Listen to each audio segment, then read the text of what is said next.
6장 내용을 같이 살펴보겠습니다. 오늘도 따로 읽지는 않고 읽으면서 내용을 살펴보겠습니다. 6장입니다. 6장 1절입니다. 여호와의 말씀이 내게 임하여 이르시되 인자야 너는 이스라엘 산을 향하여 그들에게 예언하여 이르기를 이스라엘 산들아 주 여호와의 말씀을 들으라. 주 여호와께서 산과 언덕 시내와 골짜기를 향하여 이같이 말씀하시기를 나 곧 내가 칼이 너희에게 임하여 너희 산당을 멸하리니. 여기 하나님께서 예언을 하실 때 그 대상이 산이죠. 산당이고 산과 언덕 시내 골짜기 향해서 말씀하신다고 했지만 이 대표적인 반복해서 나오는 것이 산당이죠. 이스라엘 백성들이 가나안에 딱 들어가자마자 하나님께서 뭔가를 요구했는데 그 요구가 그 땅 안에 있는 우상을 숭배하는 것들을 제거하고 그리고 산당을 제거하고 그래서 그 곳곳에 있는 우상 숭배의 흔적을 지우도록 요청하셨는데 그들이 초반에 그런 것들을 이렇게 잘 실행에 옮기고 있었는데 산당, 이 이유는 잘 모르겠지만 이 산당이 제거가 되지 않습니다. 아마 뭐 추측컨대 아까웠을 수도 있고 이 우상 숭배를 할 때 어떤 장소에서 주로 하느냐면 그 농경민족이니까 그들이 추구하고 있는 신들의 주된 그 목표가 풍요였거든요. 그 밀이 많이 소출되고 수수가 많이 소출되고 뭐 햇볕과 물이 막 적당하게 와서 경제적으로 이렇게 풍요롭게 되는, 그들이 경제적으로 풍요롭게 될 수 있는 몇 가지 케이스가 있죠. 1차 산업 사회니까. 그들은 농사를 많이 짓거나 아니면 전쟁을 해서 몽땅 이웃의 나라의 것을 빼앗아 오거나 뭐 그런 종류, 뭐 세금을 잘 걷어가지고 뭐 할 수 있는 그런 여건은 또 안 됐을 거고, 그 세금도 국가 조직이 잘 이렇게 정비가 돼야 세금도 걷을 수 있는 그런 문제였죠. 그래서 이 사람들이, 이스라엘 사람들이 그 하나님께서 처음 명령하신 것에 대해서 이게 창념하지 않고 이런 부분에서 느슨해서 후기에 갈수록 이 산당이 그들의 종교 행위의 중심이 되죠. 솔로몬도 그 정확한 의미를 잘 모르겠지만 이 산당에서 예배하고, 초기에 이제 하나님의 법궤도 산당에서 산당에 갖다 놓고 이렇게 예배하는, 어때 우상 숭배를 뭐 노골적으로 한 그런 장소가 아닐 수도 있지만 그곳이 상징하는 것들은 여전히 풍요했다고 볼 수 있습니다. 그래서 뭐 아스타롯 같은 이런 우상들은 주로 이렇게 나무가 크게 이렇게 가지를 많이 뻗고 있는 그런 것 아래에서 그들이 우상 숭배를 주로 했었거든요. 풍요롭게 보이는 곳, 눈이 풍요를 이렇게 지향할 수 있는 그런 것에 우상을 세워놓고 거기서 자기 자신을 막 격려하면서, 사실 이것도 헛된 목표이기 때문에 우리가 뭐 주님의 인도를 따라서 막 맹렬하게 쫓아가지 않아도 순간순간 이게 맞나 싶은 그런 때가 오거든요. 주님 앞에 헌신되지도 않고 그리고 하나님 앞에서 뭐 하나님 사랑하지도 않고 그런 사람도 이게 사람이 쫓을 목표는 아니기 때문에, 먹고 사는 일에, 그리고 이 쳇바퀴 도는 삶, 쳇바퀴 도는 목표, 이게 인간이 추구해야 될 가장 고상한 가치가 아니고, 이게 사람이라면 하나님께서 그 신실함으로 뭐 참새도 하나님이 채우신다는데 다 채우실 건데, 이런 것에 급급해서 살아가는 자기 자신이 한 번씩 이렇게 보여요. 불신자도 그리고 믿음이 없는 자도 주님 사랑하지 않는 사람들도 보이는데 그것을 계속 유지해서 가려고 부단히 애를 쓰는 겁니다. 그런 정보를 흡수하고 이런 산당 같은 장소를 잘 이렇게 마련해가지고 이 종교적인 퍼포먼스죠. 이게 다 우리 의지를 강화시키는 그 길로 갈 수 있도록 뭐 이렇게 스스로를 격려하는 의지력을 다시 새롭게 솟는 의지력은 항상 작심삼일이 심리학적으로 딱 맞다고 합니다. 작심삼일. 3일만 가면 목표가 흐려지는 우상숭배도 비슷하죠. 뭐 어떤 사람이 우상숭배 그게 좋다고 이게 고매한 이 목표라고 해서 이렇게 전력을 투구해서 갈 수 있겠습니까? 그럼에도 불구하고 사람들 마음속에 끊임없이 이런 것들을 추구해 나가는 것은 나름대로의 이 시스템을 가지고 있는 거죠. 정상적으로는 끝까지 추구할 수 없으나 사회 전체가 국가 전체가 그야말로 여야가 힘을 합쳐서 하는 일은 배불리는 일이거든요. 당신들 배부르게 해줄게. 그래서 그 뒤에는 마귀가 있습니다. 마귀의 역사가 아니고서는 음란할 수도 없고 마귀의 역사가 아니고는 자기 배를 신으로 삼을 수도 없고 마귀가 역사하지 않으면 어떻게 전능하신 하나님을 버리고 이 누추하게 짝이 없는 목표를 향해서 인생 전체를 거기다가 쏟아부으면서 갈 수 있겠습니까? 이게 안 될 일이거든요. 그래서 이게 고대 사회부터 인간을 고무시키고 격려하기 위해서 이 시스템을 잘 만들어 놓은 거죠. 북치고 장구치고 무용하고 예술이 다 우상숭배에서 이게 기원하는 그런 면이 또 있습니다. 하나님께서 예술을 만드셨지만 굉장히 그 음악이나 그 무용이나 연극이나 이런 것을 거슬러 올라가면 주로 어디서 많이 했냐면 이 우상숭배를 하는 그 장소에서 무용도 하고 노래도 부르고 그렇게 했던 흔적들이 있는 거죠.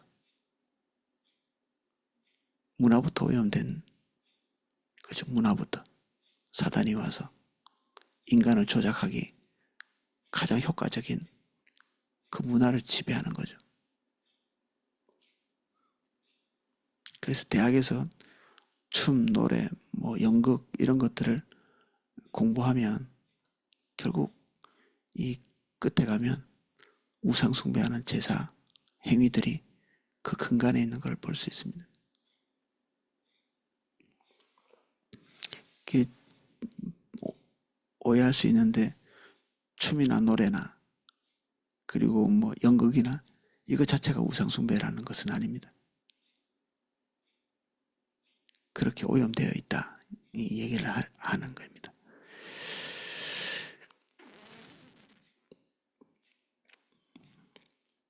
사절입니다.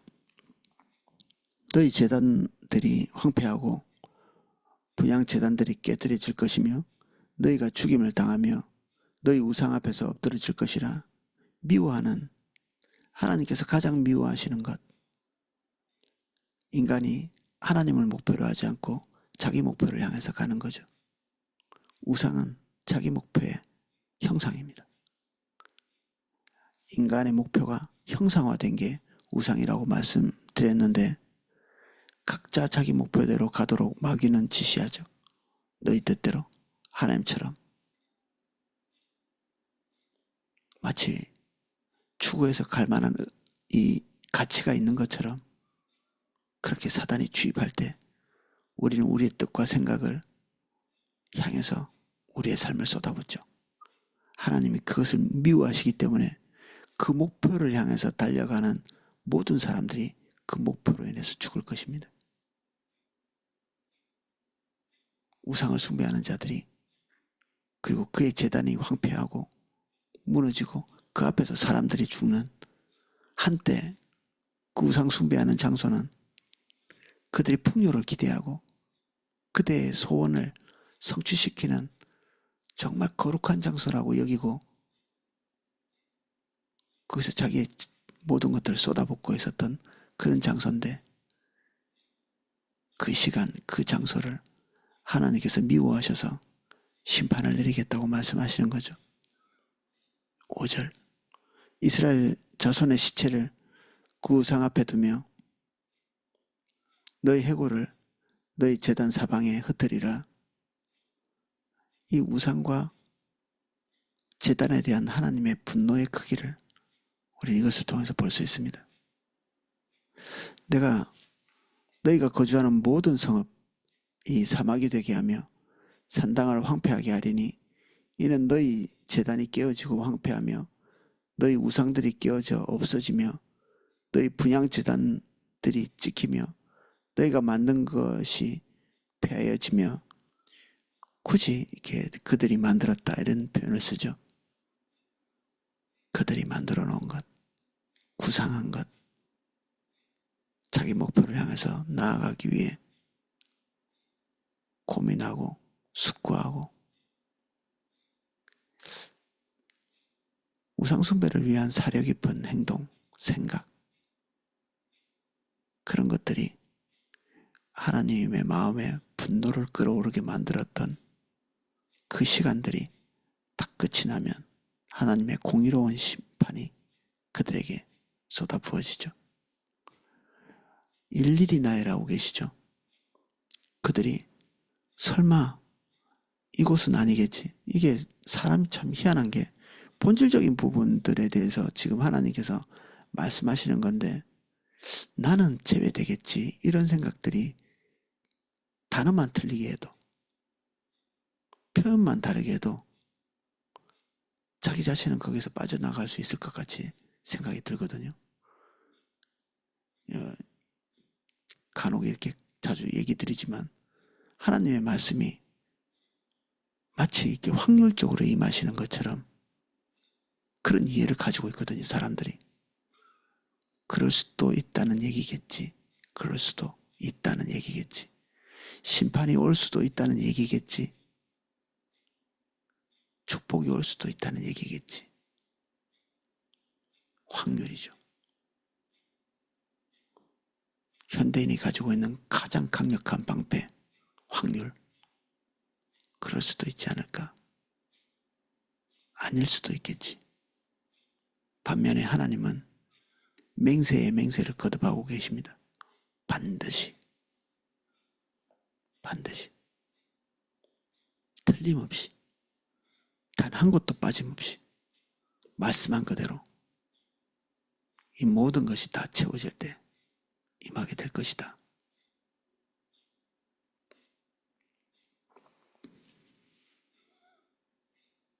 (7절) 또 너희가 죽임을 당하여 엎드러지게 하여 내가 여호와인 줄 너희가 알게 하려 함이라. 모든 선지자들의 최종 목표가 이것입니다. 여호와가 여기 계신다. 너희들은 마치 하나님이 죽은 것처럼 행동하고 하나님께서 안 계신 것처럼 또는 계시다고 입에 달아놓고는 있지만 오늘 우리의 시간에 역사하실 수 없는 것처럼 또는 안 하실 것처럼 관심이 없는 것처럼 그들 마음속에 만들어 놓은 하나님이 그들 인간처럼 말해놓고도 잊어버리고 인간은 그렇잖아요. 말해놓고도 막상 상황이 달라지면 다르게 행동하고 화가 났다고도 선물 받고 누군가가 구슬리면 마음이 풀어지고 녹아져 가지고 달라지거나 그래서 하나님의 존재를 그들 심령 안에서 추락시켜 놓고 변개할 수 없는 하나님의 뜻을 변개할 수 있는 것처럼 조작할 수 없는 하나님의 뜻을 조작할 수 있는 것처럼 스스로 여기고 있는 자들에게 하나님께서 심판을 내리시면서 최종적으로 그들이 그렇게 생각하는 것이 얼마나 오판이었는지를 증명하시겠다는 거죠. 나는 여호와와 다르다. 그 너희와 다르다. 시건치 아니하시고 잊지 아니하시고 신실하신 공의로우신 그런 하나님임을 증명하시는 것입니다. 이 심판을 통해서. 8절 그러나 너희가 여러 나라 중에 흩어질 때 내가 너희 중에서 칼을 피하여 이방인 중에서 살아 남은 자가 있게 할지라. 이 8절이 굉장히 유명한 그 신학을 만들어낸 그런 구절입니다. 남은 자 사상이라고 하는 하나님의 백성들이 완벽히 멸망한 것 같은데 나무를 잘라내고 나도 밑에 구루터기가 조금 남아있듯이 거기로부터 하나님께서 새로운 역사를 일으키시고 그리고 이미 잘려진 그 구루터기에서 새로운 싹이 나서 하나님께서 처음 약속하신 그 약속은 반드시 이루어지게 될 것이다. 이게 남은 자 사상과 관련된 건데 여기에 이 남은 자가 하나님께서 의도해서 남은 자죠. 하나님이 남기겠다고 의도하시지 않으면 단 한 명도 남을 수 없습니다. 우연찮게 확률적으로 남을 확률이 있어서 남는 게 아니라 하나님께서 의도적으로 남기신 아주 극히 소수의 사람들.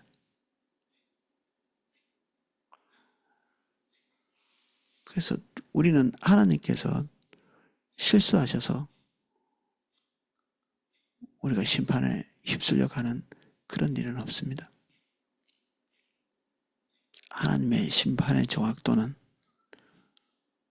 완벽하시죠. 의인이 죽지도 않고요. 악인이 피할 수도 없습니다.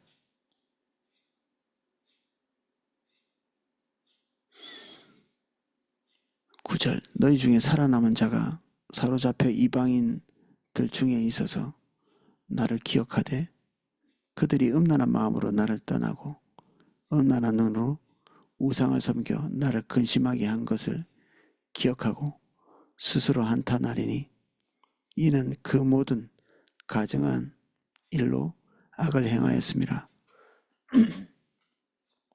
그들이 쫓아가던 목표, 목적 그리고 그들이 중요하게 생각했던 것들이 어느 시점에 그들을 흥하게 하고 복되게 한 게 아니라 그들을 멸망시키고 그들의 삶을 파괴시키는 원동력이 됐다는 사실을 보게 되는 날이 있는 것이죠.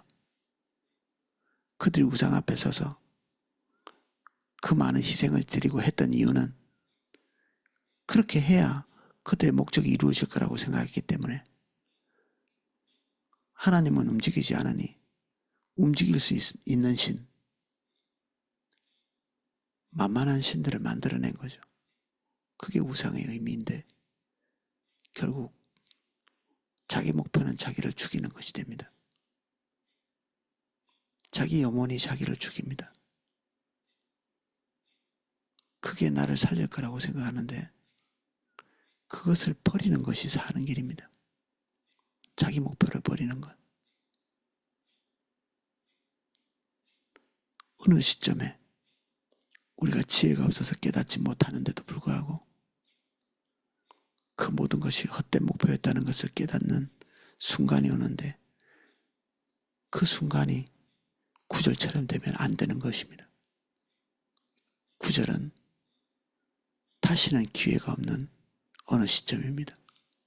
다시는 기회가 없는.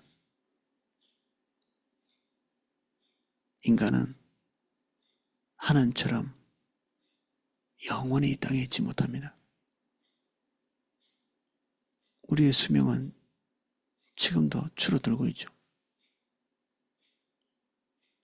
인간이 들을 수 있는 제일 무서운 말 중에 하나가 시한부라는 거 아니겠어요? 시한부.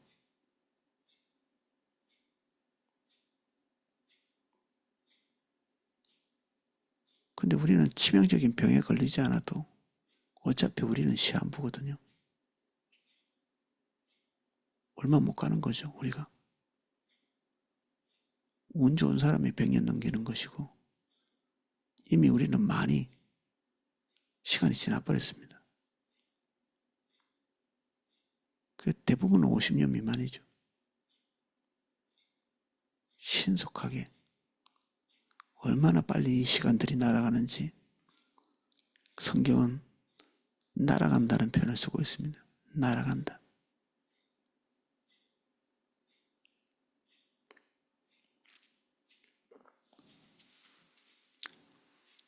이 말씀을 이렇게 준비하면서 어떤 한 성도님이 최근에 신방을 갔다 오면서 그분을 보면서 제가 되게 무서웠던 마음속에 너무 무서운 생각이 들었습니다. 굉장히 진취적이고 그리고 사회에서 이루어 놓은 것도 있고 그리고 자기 확신 가운데 살아가시는데 제가 그분을 양육하다가 그분이 좀 쉬겠다고 해서 그때부터 5년이 지났거든요. 하나님께서 말씀하시는 것들이 자신의 삶의 목표를 향해서 달려가는데 별로 도움이 안 될 것 같은 그런 생각이 드신 거죠. 그래서 그것을 중단하고 이때까지 살아오던 것처럼 쭉 그렇게 사시는데 제가 그분을 5년 만에 얼굴을 대면했는데 5년 전 그때 그 모습, 그 목표 그대로 조금 더 변함없이 그때 그 자리에 그대로 계시더라고요.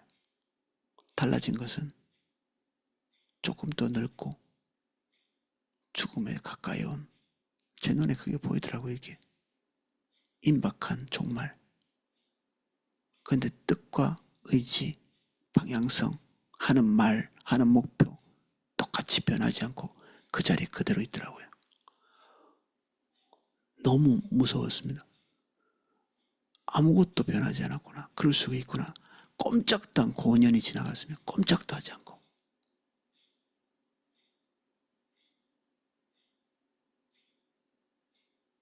그리고 인생은 저물어 가고.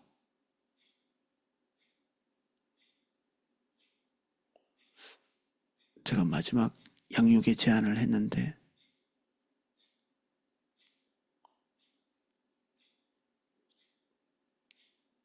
예스가 될지 노가 될지 잘 모릅니다. 돌아오면서 저는 그런 생각이 들었습니다. 그 많은 세월을 낭비하고 잘하면 지금부터 최선을 다하면 지옥에는 안 갈 정도 되겠구나. 내가 이분을 위해서 할 수 있는 마지막 노력이 지옥 안 가게 해드리는 정도의 어떤 결과밖에는 못 만들겠구나. 그게 기운이 빠지는 거죠.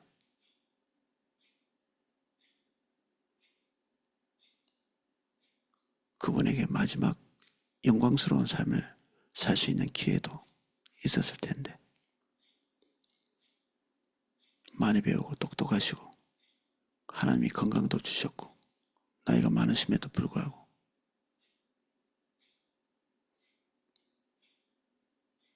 많은 사람들을 관계를 맺고 있고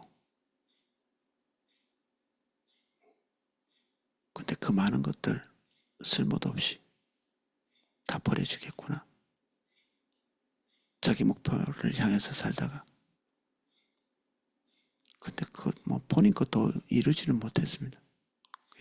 그냥 그 자리에 그렇게 있는 거죠. 그리고 너무 멀리 떠나지도 않습니다. 그것의 허무함을 늘 느끼거든요. 멀리 떠나지 않습니다. 딱 언저리에 있죠. 언저리. 적당한 자리. 언제든지 달려가서 잡을 수 있겠다 싶은 자리. 그 자리. 애기 같은. 애기들이 그렇거든요. 애기들이 엄마를 떠나서 조금 이렇게 뭔가 세상에 대해서 호기심이 있고 그것을 이렇게 알아보기 위해서 밖으로 이렇게 나가려고 하는 그 시점쯤에 동시에 그들에게 찾아오는 것은 엄마를 떠나면 마음의 불안함이 이렇게 찾아오는 거죠. 그래서 계속 엄마를 확인하고 멀리는 안 가는 겁니다. 갔다가 돌아오고 갔다가 돌아오고. 이분 또 딱 그 모습이죠. 어린아이처럼 멀리는 가지 않지만 건조리 항상 누군가가 복음을 전해줄 만한 그 적정한 위치에 있는 곳으로 그냥 주저앉아서 만족하고 있는, 그게 본인이 판단한 최고의 자리죠. 사실은 최악의 자리인데 최고의 자리라고 생각합니다. 주님이 우리에게 말씀하시지 않는 그 자리가 최고의 자리일 리가 없습니다.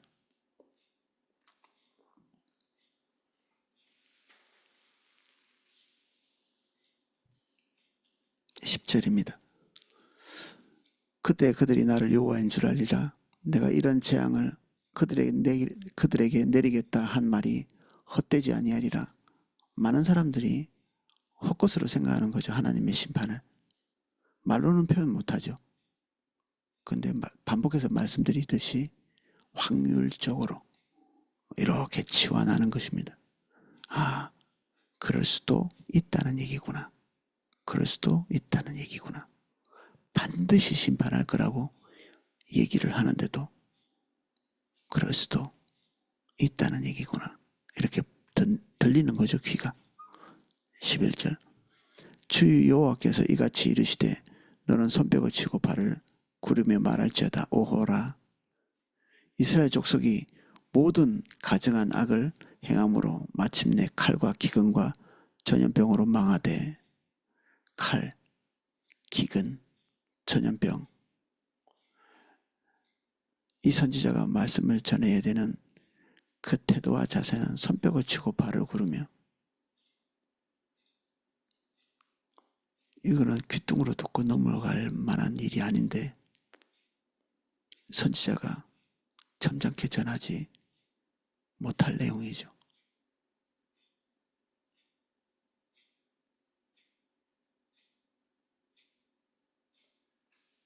그래서 하나님이 선지자에게 요구하시는 겁니다. 손뼉을 치고 발을 구르고. 지금이 점잖게 얘기할 때인가?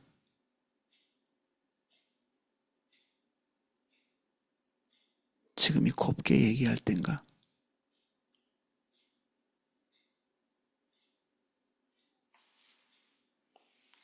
그 얘기를 하시는 겁니다. 12절. 먼데 있는 자는 전염병에 죽고 가까운 데 있는 자는 칼에 엎드러지고 남아 애워싸인 자는 기근에 죽으리라. 이게 추석에 보니까 이 애워싸인 자라는 이 단어가 굉장히 소름 끼치는 단어더라고요. 이게 직관적으로 볼 때는 이 성에 적군들이 이렇게 포위돼 가지고 애워싸여 있는, 이게 이제 직관적으로 생각나는 단어인데 그 말이 맞습니다. 맞는데 이 영어 성경들은 이것이 보호되어졌다 이렇게 표현하는 단어를 쓴다고 합니다. 추석의 어떤 부분들은 이 단어를 보호되어졌다 이렇게. 근데 보호되어졌다면 좋은 뜻이잖아요. 근데 왜 보호되어졌냐 하면 기근에 죽기 위해서.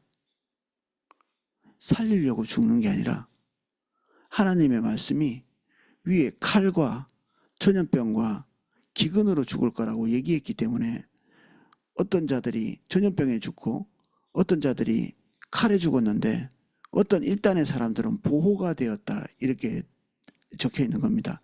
애워싸여서 적군들에게. 그래서 그들은 전염병에 죽지 않고 칼에 죽지 않고 보호되어졌다. 왜? 하나님의 말씀대로 더 끔찍한 굶어 죽는 징벌에 들어가기 위해서.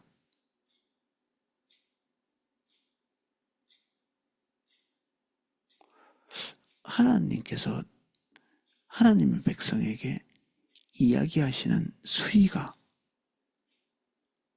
더 더할 나위 없이 끔찍하죠. 더할 나위 없이.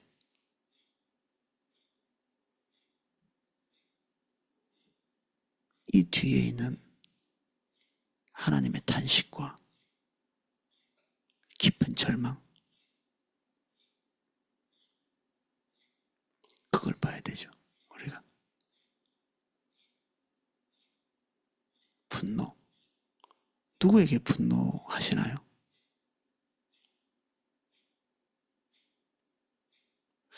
저는 총각 때 누구하고 싸워본 일이 없는 것 같거든요. 서운한 적이 없기 때문에.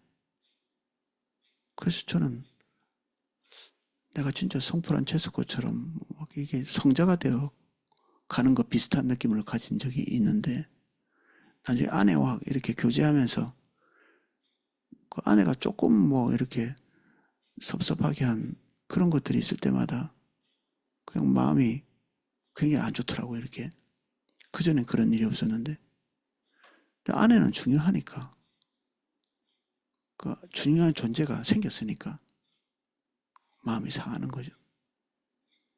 지나가는 사람이 뭐 뭘 하든지 간에 마음에 들어오지 않는데, 마음에 들어온다는 것은 중요한 존재이기 때문에 그런 거죠.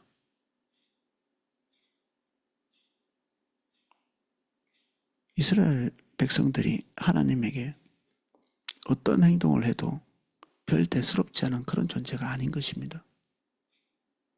우리가 어떤 행동을 해도 하나님 앞에서 하나님을 별 대수롭지 않게 넘어가게 되는 그런 존재가 아닌 것입니다. 우리가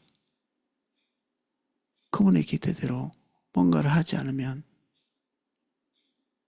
하나님께서 그냥 대수롭지 않게 넘어갈 수 있는 그런 존재가 아닌 거죠. 두고두고 영원히 기억나는, 내 뜻대로 해주지 않았구나, 또는 반대로 내 뜻대로 하는구나,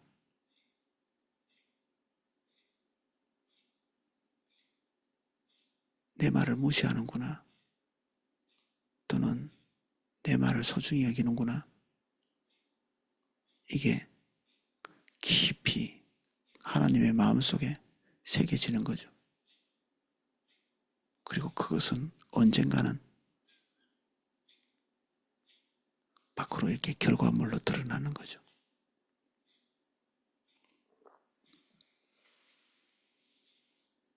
그 죽임을 당한 시체들이 그 우상들 사이에, 제단 사방에, 강 높은 고개 위에, 모든 산 꼭대기에, 모든 푸른 나무에, 무성한 상수리 나무 아래, 곧 그 우상에게 분향하던 곳이 있으리라. 우리의 소원을 이룰 수 있을 것 같은 모든 장소에서 재앙이 있을 것입니다. 내가 여호와인 줄 너희가 알리라. 결국 하나님의 말씀만 최종적으로 남게 될 것이다. 우리가 추구한 모든 종류의 인생의 목표들이 하나님의 말씀과 대립할 때 하나님의 심판을 경험하게 됩니다. 14절, 내가 내 손으로 그들의 위에 펴서 그가 사는 온 땅 곧 광야에서부터 디블라까지 황량하고 황폐하게 하리니 내가 여호와인 줄을 그들이 알리라. 저는 되게 웃긴 게 심판에 대해서 이렇게 사회적으로 좀 강하게 이슈가 되는 때가 있거든요. 심판에 대해서.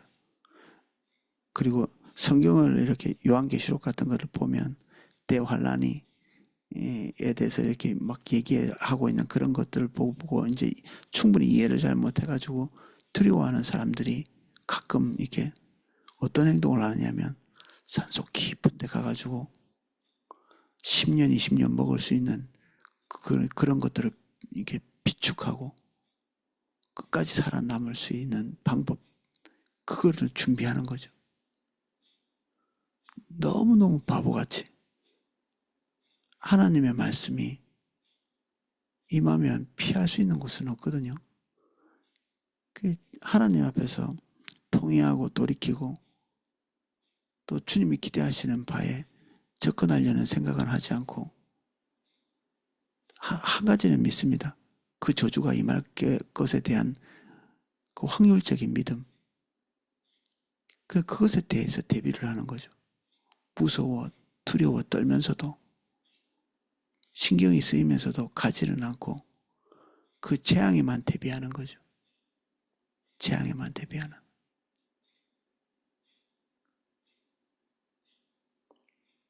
여기 디블라, 광야에서부터 디블라까지. 광야는 유다 최남단이 광야거든요.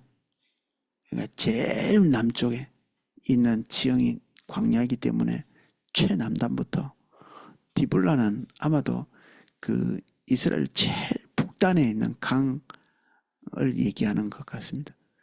그래서 남쪽부터 북쪽까지, 백두산부터 마라도까지 땅의 어떤 부분을 제외하지 않고 피할 수 있는 장소가 없다는 얘기입니다. 이거는 아까 말씀드린 그런 무지한 사람들처럼 산속 깊은 데 어디 들어가가지고 피하면 피해지는 그런 재앙이 아닌 거죠. 이것은 인격을 가지고 있고 추적해가는 재앙이기 때문에 여기에서 피할 수 있는 자가 없다. 아까 남은 자가 있지 않냐? 그 남은 자는 하나님이 주목해서 남긴 거죠. 하나님이 깜빡 잊고 남긴 게 아니라 남기기로 결정하셔서 남은 것입니다. 그래서 이 말씀이 완벽하게 이루어지는 그 끝에 하나님은 자기 자신을 하나님으로 증명하시겠다. 하나님의 말씀에 대한 엄중성, 그리고 그 말씀에 반드시 이루어짐. 하나님이 우리에게 촉구하시는 것은 하나님의 말씀은 확률적으로 우리에게 도달하지 않는다. 완벽히 선언하신 대로 우리에게 임한다. 말씀은 우리가 보고 있는 어떤 확실한 것보다 확실한 것입니다. 우리 눈에 보이는 물질의 세계는 눈으로 볼 수 있고 귀로 들을 수 있고 손으로 만질 수 있죠. 그래서 우리는 그것이 확실하다 이런 얘기를 합니다. 그런데 성경은 그것보다 더 근본적으로 확실한 것이 하나님의 말씀이라고 얘기합니다. 그렇게 될 것으로 추정한다가 아니라 반드시 된다고 얘기하고 계시죠. 예, 오늘은 여기까지 살펴보겠습니다.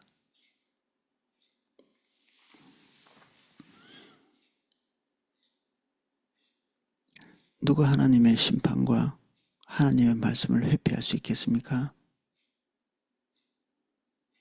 누가 하나님의 원리를 우회해서 자기 뜻을 성취할 자가 있습니까?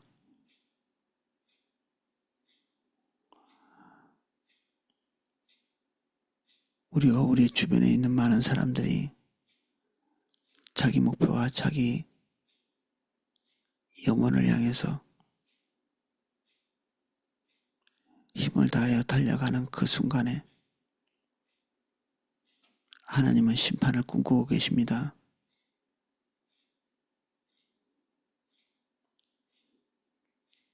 삶의 자기 목표를 향해 달려가는 그 순간이 하나님을 분노케 하는 순간입니다.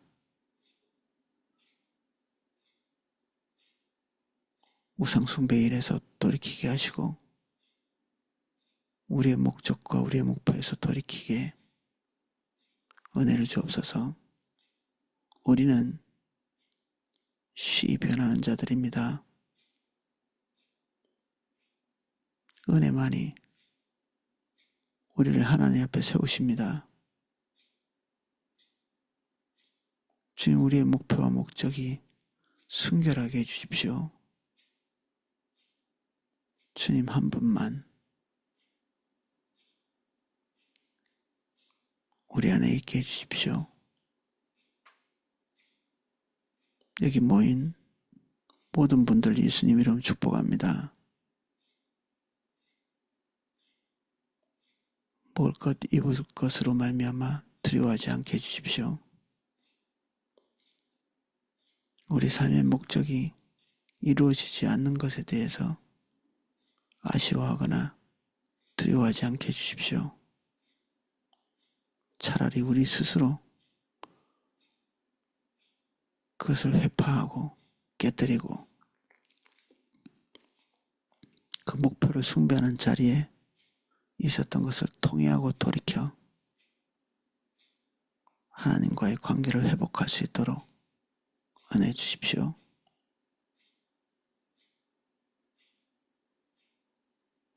남은 인생이 헛되이 흘러가지 않게 해주십시오. 우리의 세월이 화살같이 빠릅니다.